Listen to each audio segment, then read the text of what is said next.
इसको भी आप ये समझें कि हमारे लिए पॉसिबल हुआ डिस्ट्रीब्यूटेड डेटाबेस। ठीक है। और डिस्ट्रीब्यूटेड सिक्योरिटी थ्रू रिडंडेंसी बता दें। Security through redundancy. Security through redundancy. Security tendency जो है through redundancy. Security through redundancy. Security through redundancy. हाँ यस अच्छा, मैम। सिक्योरिटी थ्रू रिडंडेंसी का मतलब ये है कि आपने अपना डाटा जो है वो किस तरह सिक्योर किया है। ठीक है, एक तो ये है कि आपका डाटा बीच में कोई करप्ट ना करे, बीच में कोई रास्ते से आपका डाटा जो है वो हैक ना करे, एक ये सिक्योरिटी होती है। ठीक है, एक सिक्योरिटी आपको ये चाहिए होती है कि आपका डाटा आपके लैपटॉप पे पड़ा हुआ है, करप्ट ना हो जाए। अगर करप्ट हो जाता है तो आप किस तरीके से, आपके पास कोई बैकअप होना चाहिए ना, जिससे आप जो है क्या करेंगे, आप अपना डाटा रिकवर कर लें कि आपको कोई मसला ना हो। ठीक है, तो आपके पास क्या चीज है कि ये दोनों चीजें सिक्योरिटी में आती हैं।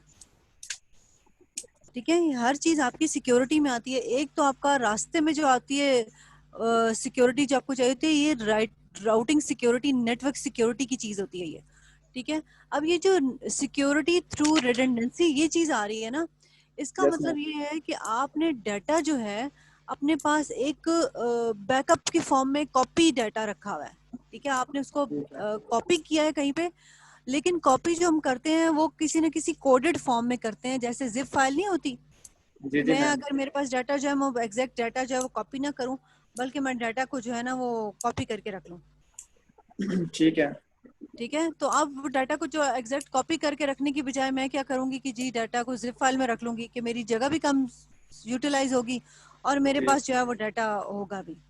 ठीक है, जब कभी मुझे जरूरत पड़ेगी तो मैं वो फोल्डर जो है वो अनजिप करके मेरे पास अवेलेबल होगा, कंप्लीट फोल्डर। तो लेकिन आप मैम क्या करते हैं, रिडंडेंसी की टर्म हम लोगों ने इस तरह से यूज नहीं की कि same data at multiple place पड़ा होता है हमारे पास, तो जब हम लोग उसको दोबारा समटाइम्स डेटा को अपडेट करना पड़ता है हम लोगों को, तो वो एक जगह पे अपडेट हो जाता है लेकिन दूसरी जगह पे नहीं होता।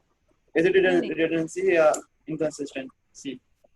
नहीं नहीं, रिडंडेंसी का मतलब ये है कि आपने डाटा को एग्जैक्ट, एक तो होता है ना कॉपी पेस्ट आपने कर लिया। ठीक यस है, मैम। रिडंडेंट डाटा का मतलब ये होता है कि आपने जो डाटा कॉपी किया है ना वो जी मैम। कोडेड फॉर्म में किया है। लाइक अगर मेरे पास 10 KB का डाटा है तो मे बी वो रिडंडेंट डाटा होके 1 KB में आ जाए। ठीक है, ओके। ऐसे कोडिंग में मैं कर दूं कि उसको जब मैं डी कोड करूंगी तो मुझे वापस 10 KB का डाटा वापस मिल जाएगा। लेकिन ठीक जब है मेरे मैम। पास सेव होके पड़ा होगा ना तो वो 1 KB में होगा। तो ये आपके पास, आप कह सकते हैं कि जिप फॉर्मेट में आपके पास अलग से पड़ा होता है, उसको हम रिडंडेंट डाटा कहते हैं। तो सिक्योरिटी थ्रू रिडंडेंसी का मतलब ये है कि आप एक रिडंडेंट डाटा रखें अपने पास। अब ये रिडंडेंट डाटा आपके पास इन ईदर वे में हो सकता है। ठीक है, आगे जब आप पढ़ेंगे, जब हमारे पास एरर डिटेक्शन आएगी तो उसमें भी हम जो है वो रिडंडेंट डाटा साथ भेजते हैं। जी मैम। ठीक है, तो ये सिक्योरिटी थ्रू रिडंडेंसी का मतलब ये है कि आप अपना डाटा नेटवर्क पे जब ट्रैवल करवा रहे हैं तब भी आप एक कॉपी उसके साथ भेजेंगे, ताकि आपका जो डाटा जब मैच हो तो आपको पता चले कि उसमें कोई एरर तो नहीं आया। ठीक है। और एक आपके पास बैकअप के फॉर्म में भी रिडंडेंट डाटा होता है कि इन केस, डाटा बेसिस की स्पेसिफिकली हम फॉर्म में बात कर रहे हैं, जी तो इन केस अगर आपका डाटा जो है वो कहीं लॉस्ट होने का चांस तो हर टाइम रहता है। आप जब नेटवर्क पे हैं तो डाटा आपका कभी भी करप्ट हो सकता है।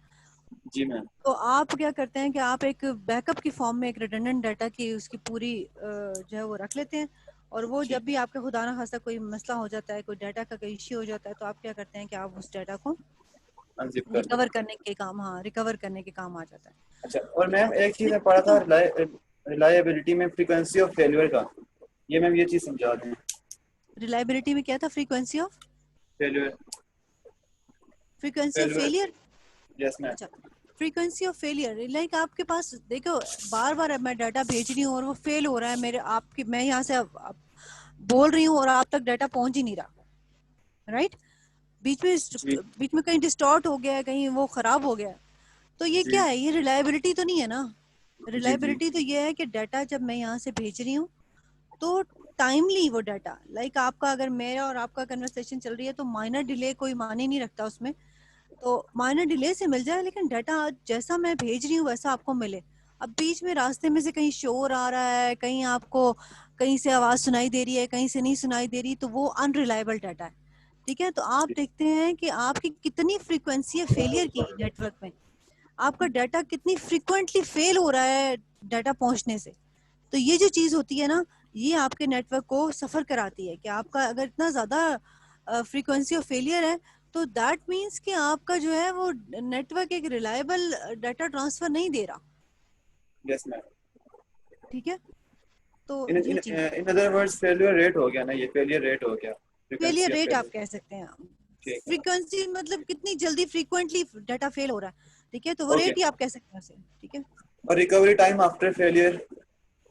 रिकवरी टाइम लाइक आपके पास अगर मैं फेल हो रहा है डाटा, ठीक जी है, जी। डाटा बीच में बार बार फेल हो रहा है। अब मैं कह रही हूँ कि मेरा एक दफा डाटा आपकी तरफ गया, फेल हो गया, दोबारा गया, फेल हो गया, तो कितनी दफा फेल हो रहा है? फिर अगर फेल हो रहा है तो नेटवर्क उसको कितनी जल्दी रिकवर कर रहा है। ठीक है, जी मैम। मैं कह रही हूँ कि यहाँ से कोई मेरा मसला आ रहा है, मैं उस वक्त नेटवर्क पे रिपोर्ट करती हूँ या कोई भी मसला करती हूँ, और वो विद इन सेकेंड्स जो है मेरा वो जो है वो रिकवरी हो जाती है कि जी आपका डाटा जो लॉस्ट हुआ था नेक्स्ट टाइम नहीं होगा। जैसे ही मैं डाटा भेजूंगी उसके बाद आपके पास जो है वो, अगर मैं इसको ऑफ करके ऑन करती हूँ या जैसे भी, तो उसके बाद फेलियर का रेट जो है वो खत्म हो जाता है। Yes ma'am. तो ठीक है उससे मैम, क्या थैंक होगा, यू। उससे आपकी रिकवरी आ जाएगी, कितनी जल्दी आप रिकवर कर रहे हैं उसको। Yes ma'am, okay, thank you so much. ठीक है जी, और कोई क्वेश्चन जी लास्ट लेक्चर से रिगार्डिंग तो आप मुझसे पूछ सकते हैं। कोई इश्यू तो नहीं है जी किसी को? मैम आपने वो स्लाइड्स दो तरह की भेज दी है मेरे ख्याल से। पहले जो पहला लेक्चर पढ़ाया था ना उसमें स्लाइड कुछ और थी, और जब आपने बाद में जब रिपीट किया था तो स्लाइड मतलब आपने कम कर दी थी इसमें। हाँ हाँ तो हाँ हाँ। कौन सी स्लाइड करनी है हमने?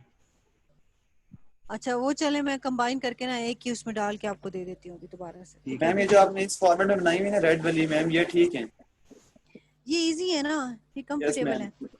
यस तो मैम। वो थोड़ी सी आप जो जब मैंने शुरू में आपको शुरू करवाई थी वो बहुत थोड़ी टफ थी, तो फिर मैंने इसीलिए वो बिल्कुल। छोड़ दी, मैंने कहा ये ठीक है। मैम ये वाली फैसल भाई को भेज देना, मुझे फॉरवर्ड कर दें।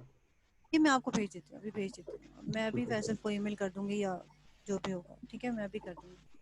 Okay ma'am. ठीक है जी, और कोई चीज़ कोई बात डिस्कस करनी है तो कर लें, मैं फिर अपना लेक्चर वगैरह शुरू करें। किसी को कोई और प्रॉब्लम तो नहीं है? अगर कोई इशू है तो आप मुझसे पूछ सकते हैं अभी। गुड, ठीक है। हमाद आप किधर थे?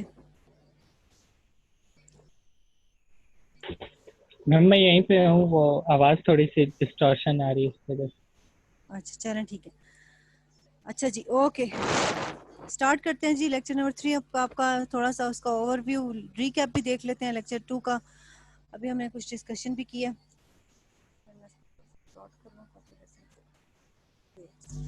अच्छा जी, रीकैप हम कर लेते हैं। हमने उसमें जो पिछला लेक्चर है उसमें की डाटा टर्मिनोलॉजीज हम लोगों ने देखी हैं कि आपके पास सेशन क्या होता है, आपके पास पाथ क्या होता है, कनेक्शन क्या होता है, पॉइंट टू पॉइंट क्या होता है। ये सारी टर्मिनोलॉजीज हम लोगों ने लास्ट लेक्चर में चेक कर ली थी। उसके बाद हम लोगों ने नेटवर्क देखा था कि नेटवर्क क्या होता है और नेटवर्क हमें क्यों ज़रूरत होता है।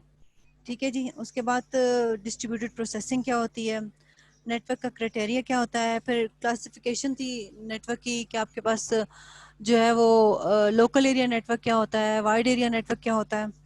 फिर आपका जो है वो नेटवर्क में आपको कौन कौन सी चीज़ें जो है वो मस्ट होनी चाहिए कि आपका जो है नेटवर्क एक रिलायबल होना चाहिए, टाइमली होना चाहिए। ये सारी चीज़ें हम लोगों ने लास्ट क्लास में डिस्कस की थी। फिर डिस्ट्रीब्यूटेड प्रोसेसिंग को हमने किया था कि आप किस तरह से जो टास्क डिस्ट्रीब्यूट करके उसको प्रोसेस करके तो नॉर्मल टाइम से अर्ली आप अपना काम जो है वो कंप्लीट कर सकते हैं। This is called distributed processing. और आपका डाटाबेस भी डिस्ट्रीब्यूटेड डाटाबेस इसी बेसिस पे बनता है। अच्छा जी, उसके बाद हम देखते हैं कि हमारा आज का जो लेक्चर है उसका नेक्स्ट लेक्चर आज का, उसमें हमारे पास कौन कौन सी चीज़ें हैं जो हमने डिस्कस करनी है। अच्छा जी, इसके बाद हमारे पास एक और चीज़ भी मैं कोशिश करूँगी कि आज हमारे पास डिस्कस हो जाए, अगर टाइम बच जाता तो अपॉलॉजीज। ठीक है जी, कोशिश करते हैं अगर ये हो जाता है तो आज के हमारे लेक्चर में हम लोग देखेंगे कि हमारे पास जो है वो कम्युनिकेशन टास्क कौन कौन से हैं। फिर हम प्रोटोकॉल देखेंगे, प्रोटोकॉल कौन कौन से हम यूज़ करते हैं, प्रोटोकॉल होता क्या है और किस तरह से हम यूटिलाइज करते हैं प्रोटोकॉल को। फिर उसका आर्किटेक्चर क्या होता है। मैम। उसके बाद जी जी, मैम इस चैप्टर की टोटल नंबर ऑफ स्लाइड्स कितनी है? इसकी मैम। ज़्यादा नहीं है, थोड़ी सी स्लाइड ज़्यादा है, कुछ इसमें है कुछ दूसरी इसमें। आई थिंक हार्डली 20 स्लाइड्स हैं। ओके मैम, ठीक है, कंटिन्यू करें। ठीक है जी। अच्छा जी, आज के हम इसमें देखते हैं।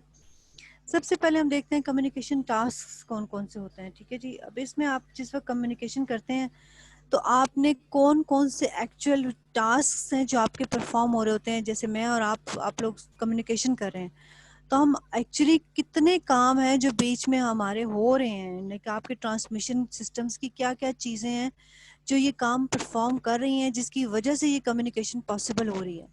ठीक है, उसमें आपके पास सबसे पहली चीज़ क्या आती है? सबसे पहली चीज़ आपके पास आती है कि आपके पास जो है ट्रांसमिशन सिस्टम यूटिलाइजेशन कैसे हो रही है। यानी कि आपके पास एक सिस्टम है पूरा, ठीक है, ट्रांसमिशन का, तो आप जो है उस ट्रांसमिशन को कैसे यूटिलाइज करें। एक सेकेंड, आप लोगों को स्लाइड नजर आ रही है ना? Yes ma'am. Yes ma'am. Yes ma'am. ठीक है, अच्छा जी, ट्रांसमिशन सिस्टम यूटिलाइजेशन का मतलब ये है कि आपने कंप्लीट सिस्टम लिया ट्रांसमिशन का, आपने कहा जी यहाँ से जो है वो एक नोड होगा, एक लैपटॉप के साथ आपकी कम्युनिकेशन, या एक मोबाइल के साथ आपकी कम्युनिकेशन होगी। उसके बाद आपने केबल्स वगैरह जो भी उठाई, या आपने जो वायरलेस पे आपने कॉन्फ़िगरेशन है वो उठाने के लिए साथ राउटर्स ख़रीदे। फिर आपने ये जो बीटीएस के साथ कम्युनिकेशन करनी है, आप उस बीटीएस को आपके साथ कम्युनिकेट कैसे करवाना है, ये पूरा एक सिस्टम है। फिर उसके बाद बैक एंड पे आप कहाँ मेन डेटाबेस के साथ आप किस तरीके से कनेक्टिविटी कर रहे हैं, या किसी दूसरे मोबाइल के साथ लिंकिंग कैसे कर रहे हैं, ये सारा आपका ट्रांसमिशन सिस्टम है। अब इस पूरे सिस्टम को आप कैसे यूटिलाइज करें। ठीक है, यहाँ मैं अपने लैपटॉप पे लॉगिन हूँ, आप लोग जिस भी डिवाइस के साथ आप लोग लॉगिन हो रहे हैं, अब कोई लैपटॉप से लॉगिन है, कोई मोबाइल से लॉगिन है, कोई पीसी से लॉगिन है, तो ये सारे आपके पास जो है ये एक पूरे सिस्टम का हिस्सा बन गए। अब कितनी अच्छे तरीके से वो सिस्टम जो है वो यूटिलाइज हो रहा है, ये उसके कम्युनिकेशन टास्क का हिस्सा होता है। कि आप जितना अच्छी यूटिलाइजेशन करेंगे उतना अच्छा जो है वो आपकी कम्युनिकेशन जो है वो पॉसिबल होगी, बगैर किसी एरर के और बगैर जो है वो किसी तरह के लॉस के। ठीक है, उसके बाद नेक्स्ट चीज ये क्लियर हो गया जी, transmission system utilization? No ma'am. नहीं हुआ? No ma'am. अच्छा, इसमें क्या चीज समझ नहीं आई है? मैम स्टार्ट से डेफिनेशन ही समझ नहीं आई। डेफिनेशन तो मैंने करवाई नहीं, मैं तो सिर्फ बता रही हूँ मैम जो साहब। मतलब जो कंसेप्ट दिया ना, वही जो डिफाइन किया आपने वही समझ नहीं आ रहा। फिर मैम मतलब एग्जैक्टली ना क्लियर। सर पाँव पकड़ने की जगह नहीं मिली जहाँ से बंदा पॉइंट स्टार्ट करे लिखने के लिए एंड करे। नहीं, इसमें क्यों चीज़ नहीं मिली, पूरा कंप्लीट सिस्टम मैंने आपको बताया है कि एक सिस्टम पूरा जो है, जब आप एक कम्युनिकेशन करने के लिए जो है वो पूरा सिस्टम खरीदते हैं तो वो पूरा सिस्टम है आपके पास, ट्रांसमिशन सिस्टम कहलाता है वो। ठीक है, अब मेरी और आपकी कम्युनिकेशन किस बेसिस पे हो रही है? आपके पास कौन कौन सी चीज़ें हैं जिनकी बेस पे आप जो है वो नेटवर्क पे आए हुए हैं? हेडफोन्स, ये वाईफाई डिवाइस। बिल्कुल, आपके पास वाईफाई है, वाईफाई के लिए आपके पास वो डिवाइस मौजूद है जो वाईफाई आपको जनरेट करी है। फिर बैक एंड पे आप वाईफाई कहाँ से ले रहे हैं? नेट ले रहे हैं ना आप, तो जी कहाँ जी से ले मैम। रहे हैं? वो आपका कोई भी हो सकता है, आप नया न्यूटेल से ले रहे हैं, पीटीसीएल से ले रहे हैं, किसी एक कंपनी है जिससे आप ये नेटवर्क ले रहे हैं ना। ठीक जी है, मैम। उसके बाद वो कंपनी आपको प्रोवाइड करी है, आपके साथ और लोगों को भी प्रोवाइड करी है। जी जी मैम। ठीक है, उसके बाद यस। आपके पास क्या जा रहा है कि आपके पास जो है वो, जब आप यहाँ से नेटवर्क पे किसी जगह आ रहे हैं, आप एक नेटवर्क पे आए हैं, तो आपके पास बेसिकली क्या हो रही है, आप आगे कम्युनिकेट कर रहे हैं किसी दूसरे सिस्टम के साथ। जैसे आप अभी मेरे सिस्टम के साथ आप लोग जो है वो कम्युनिकेट कर रहे हैं, तो क्या है, आप आगे आकर आपने जब सिग्नल कोई भेजा है तो बेसिकली मेरा जो सिस्टम है वो भी नेटवर्क का हिस्सा है, आपका सिस्टम जो है वो भी नेटवर्क का हिस्सा है। आप ये पूरा जो पाथ आपका चल रहा है कि आपके वाईफाई से होके आप एक नेटवर्क पे आ रहे हैं और मैं अपने वाईफाई से होके नेटवर्क पे आ रही हूँ, तो ये एक कंप्लीट ट्रांसमिशन सिस्टम हो गया। अब समझ आई, सर ओके पैर कोई मैम। यस। पकड़ा है इसका कि नहीं? यस मैम, मैम पकड़ लिया। गुड। तो ये आपके पास जो है वो एक ट्रांसमिशन का पूरा सिस्टम है। अब आप उसे कितने अच्छे से यूटिलाइज करें। ठीक है, अच्छे से यूटिलाइज करने का मतलब ये है कि आप एक कंपनी का, आप पीटीसीएल का डाटा जो है वो ले रहे हैं। ठीक है, वो एक अच्छा आपको डाटा ट्रांसफर रेट दे रही है और आप उसके साथ सेटिस्फाई हैं। एक दूसरा बंदा है जिसने वही सिस्टम लगाया हुआ है, राउटर लगाया हुआ है, लेकिन वो किसी और कंपनी का डाटा जो है वो यूज कर रहा है। ठीक है, अब वाई ट्राइब का कर रहे हैं या जिसका भी कर रहे हैं, आपका उसका जो है वो इतना अच्छा नेटवर्क की कम्युनिकेशन नहीं हो रही, बीच में सिग्नल्स ड्रॉप होते हैं, आपका डाटा जो आप भेजते हैं वो लॉस्ट हो जाता है बीच में, उसके बाद आपका जो ईमेल जाती है वो टाइमली नहीं जाती, मैसेज आप सेंड करते हैं वो टाइमली नहीं जाता। सिस्टम तो वही है, एक कंपनी उसको अच्छे से यूटिलाइज कर रही है और दूसरी कंपनी की यूटिलाइजेशन उसकी सिस्टम की इतनी अच्छी नहीं है। ठीक है, तो हमारे लिए प्रॉब्लम क्या है कि हम कहते हैं कि हमारा जो कम्युनिकेशन है उस टास्क में जो पहली चीज आती है वो ये है कि सिर्फ सिस्टम नहीं हमने लेना, और सिस्टम की यूटिलाइजेशन भी अच्छे से होनी चाहिए। क्लियर हो गई ये चीज? जी मैम। अब समझ आ गया कुछ सर पैर? यस मैम, सर पैर पकड़ लिया। चलें, गुड हो गया। अच्छा जी, ये आपके पास नेक्स्ट चीज आ जाती है, ये फर्स्ट चीज है कि आप पूरे कंप्लीट सिस्टम की जो है यूटिलाइजेशन सही तरीके से करें। ठीक है, उसके बाद आपके पास आ जाता है, आवाज क्लियर नहीं आ रही। अब्दुल खालिक, खालिक क्या मसला है भाई? आप अपना सिस्टम चेक करें। बाकी सबको मेरी आवाज क्लियर आ रही है? मैम आ रही है। Yes, ma'am. Are you? ठीक है, तो अब्दुल खालिक आप अपना सिस्टम खुद चेक करें कि आपका क्या है, ये मेरी रिस्पॉन्सिबिलिटी नहीं है भाई। ठीक है, तो उसके बाद हम देखते हैं नेक्स्ट चीज, ट्रांसमिशन सिस्टम यूटिलाइजेशन के बाद आपके पास आता है सिग्नल जनरेशन। सिग्नल जनरेशन में आपके पास आता है कि आपने सिस्टम तो ले लिया, जैसे वाईफाई में भी आपके पास सिग्नल स्ट्रॉन्ग आ रहे हैं या नहीं आ रहे। बैक एंड पे आपके पास जो है वो बीटीएस कितने लगे हुए हैं, और उस बीटीएस से आपके सिस्टम की, राउटर की कम्युनिकेशन कितनी स्ट्रांगली हो रही है। स्ट्रांगली कब होगी? जब आपके पास जो सिग्नल्स आ रहे होंगे वो स्ट्रांग होंगे। हम अपने घर से बाहर निकलते हैं, हमारे वाईफाई के सिग्नल जो हैं वो वीक होने शुरू हो जाते हैं, ऐसा ही है? क्यों? जी मैम, रेंज कम हो जाती है जैसे जैसे हम लोग रेंज ये कम हो दूर जाती जाते है। हैं और रेंज अगर में सिग्नल पावर लो हो पावर जाते हैं। रिड्यूस हो जाती है ना, कम हो जाती है। तो सिग्नल की जनरेशन जो है ना वो इतनी स्ट्रांग होनी चाहिए कि जितनी रेंज आपने दी हुई है उस रेंज के अंदर जो है वो सिग्नल जो है वो कोई भी डिवाइस आराम से उठा सके। ठीक है, तो ये कम्युनिकेशन टास्क का जो है वो पहला आपके पास जो है पहला जो सिस्टम यूटिलाइजेशन थी। और उसके बाद नेक्स्ट जो आपके पास आता है वो आपके पास आता है सिग्नल जनरेशन। कि आप इतना स्ट्रॉन्ग सिग्नल जनरेट करें कि आराम से जो है वो आप जितनी डिवाइसेस की कनेक्टिविटी आप दे रहे हैं उनमें एक स्ट्रॉन्ग सिग्नल जनरेट करें, ताकि आपके पास जो है आपका नेटवर्क जो है वो इजीली वर्केबल हो सके, आप कोई भी कम्युनिकेशन कर सकें। इसकी एक और एग्जांपल आपके पास ये जो है आपकी कंपनीज आ जाती हैं कि जो आपको, जैसे यूफोन है या आपके पास जो है वो जैस है या ये जो भी कंपनीज हैं, किसी जगह इनके सिग्नल्स बहुत स्ट्रांग आ रहे होते हैं और किसी जगह इनके सिग्नल्स जो है वो स्ट्रांग नहीं आ रहे होते। ठीक है, बूस्टर की वजह से। तो उसकी उसमें ये क्या होता है कि आप जिस जगह अगर आपके स्ट्रांग नहीं आएंगे तो जो यूजर है वो अल्टीमेटली तंग पड़ जाएगा। वो कहेगा कि जी यहाँ पे इसके सिग्नल नहीं आते, तो मैं जिस कंपनी के सिग्नल आते हैं, आजकल तो बहुत आसान है, आप नंबर वही रहे आप कन्वर्जन करवा लें। ठीक है, तो अल्टीमेटली वो क्या करेगा, वो कन्वर्ट करवा लेगा। तो सिग्नल आपकी जो है वो उसकी जनरेशन बहुत इंपॉर्टेंस रखती है कि आपकी कम्युनिकेशन सिर्फ तब अच्छी होगी जब आपके पास जो है वो सिग्नल जनरेशन जो है वो एक स्पेसिफिक स्टैंडर्डाइज लेवल के अकॉर्डिंगली होगी। क्लियर हो गया जी?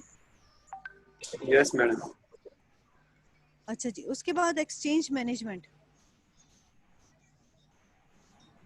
एक्सचेंज मैनेजमेंट में आपके पास क्या आता है जी? एक्सचेंज मैनेजमेंट में कि आप जो डाटा एक्सचेंज कर रहे हैं, ठीक है, यहाँ से मेरी आवाज़ आप लोगों तक जा रही है, आप लोगों की आवाज़ मेरे तक आ रही है, तो आप क्या कर रहे हैं बेसिकली, आप हम डाटा एक्सचेंज कर रहे हैं, वॉइस तो जो है हमारी एक्सचेंज हो रही है, definitely this is also kind of data.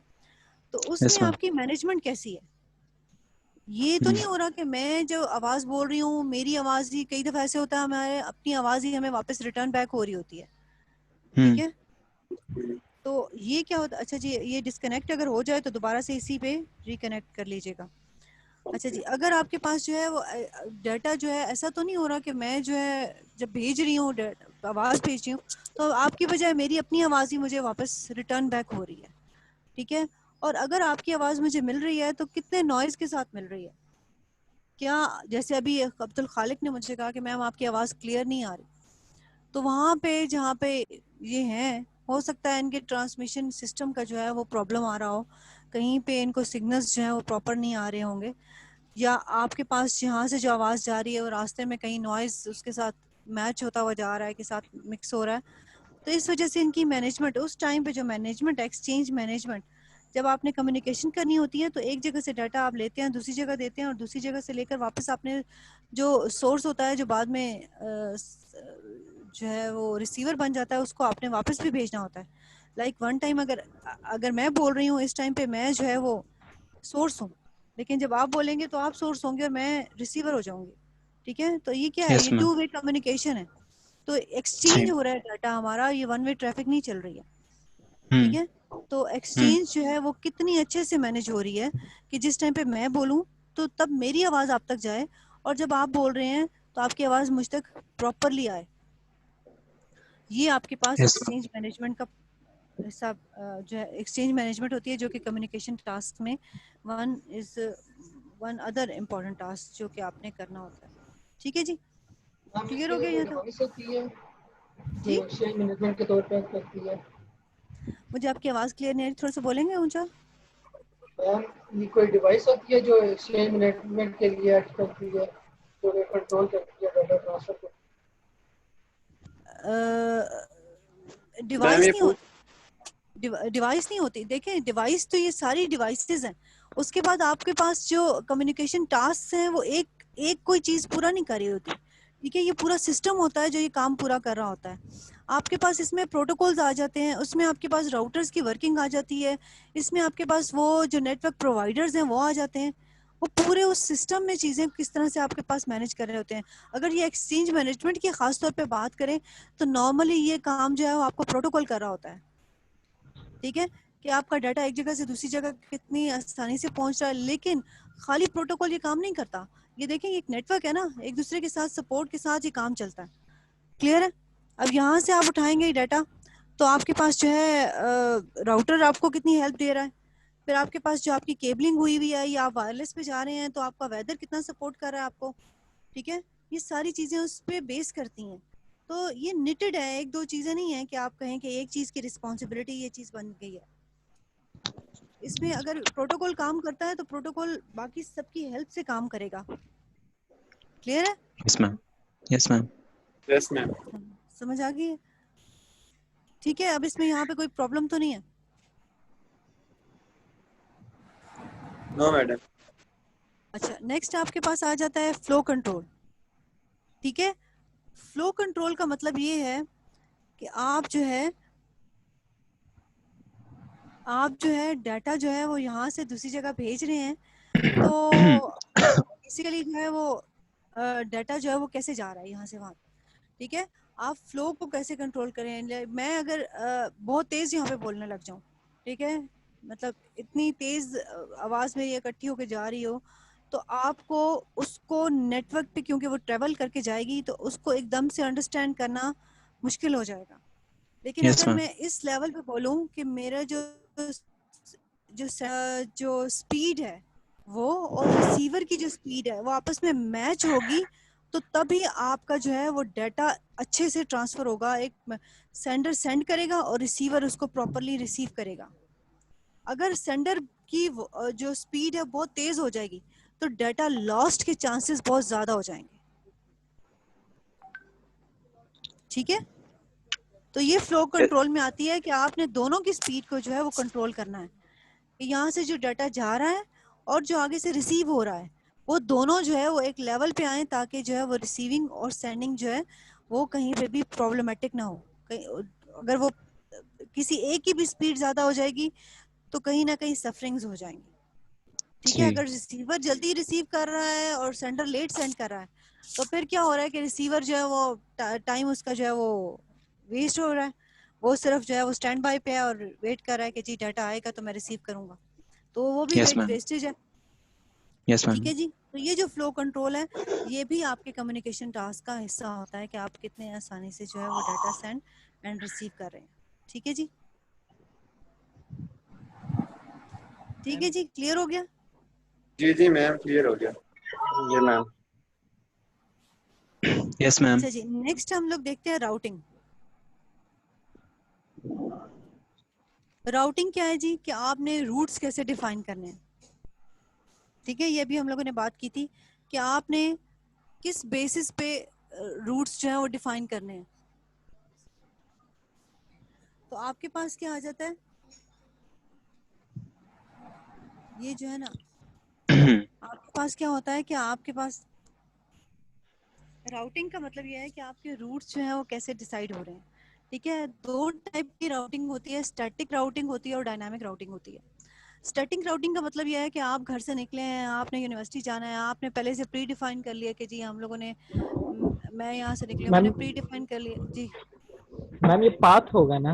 बात है, रूट है, ठीक पाथ है है, बिल्कुल ये पाथ है, ओके मैम। ठीक है। आपने पहले से डिसाइड कर लिया कि जी हम लोगों ने यही रूट फॉलो करना है और इस रूट पे चल के हमने जाना है। अब वो आगे बीच में आपको ट्रैफिक मिल रही है, कुछ भी हो रहा है, आप वहीं पे रूट पे बैठे हुए हैं, आपने मैम कहा नहीं मैम जाना कौन सी जी। दो टाइप्स बताई आपने रूटिंग की कौन सी दो टाइप्स बताई हैं आपने?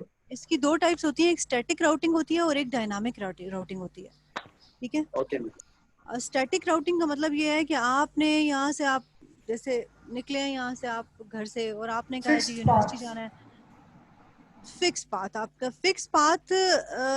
इसमें फिक्स पाथ की आगे एक और टर्म आपके पास यूज हो जाती है, इसलिए मैं फिक्स पाथ नहीं यूज करूंगी, ये प्री डिफाइंड पाथ आप कह सकते हैं, ठीक है, ठीक है।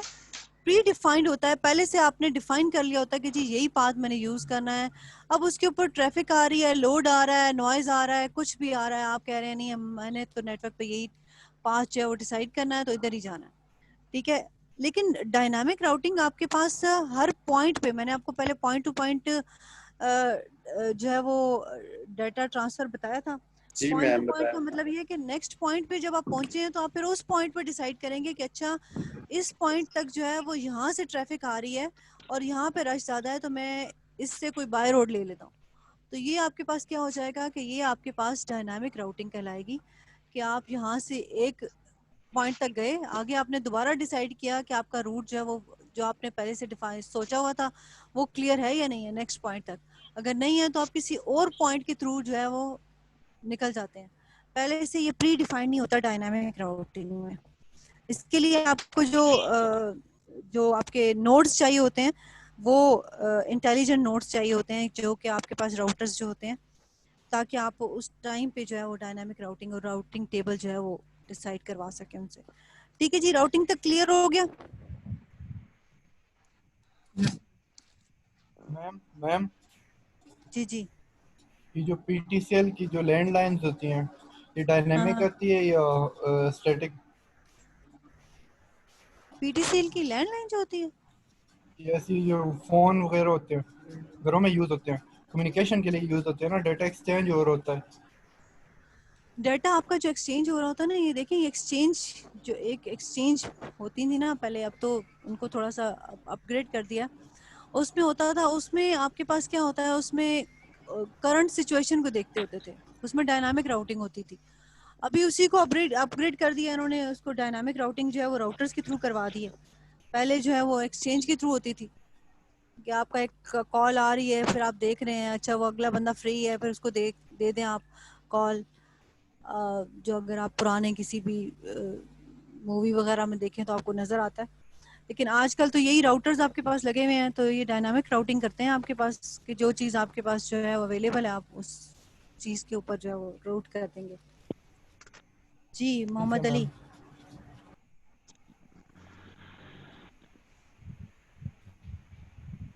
रवि खामोश है आज, क्या बात है? कुछ नहीं, मैं बस सुन रहा हूँ आपको। अच्छा, आज आपने जो है ना कोई बात नहीं की, क्वेश्चन नहीं किया कोई? बस बस बस वैसे ही मैम।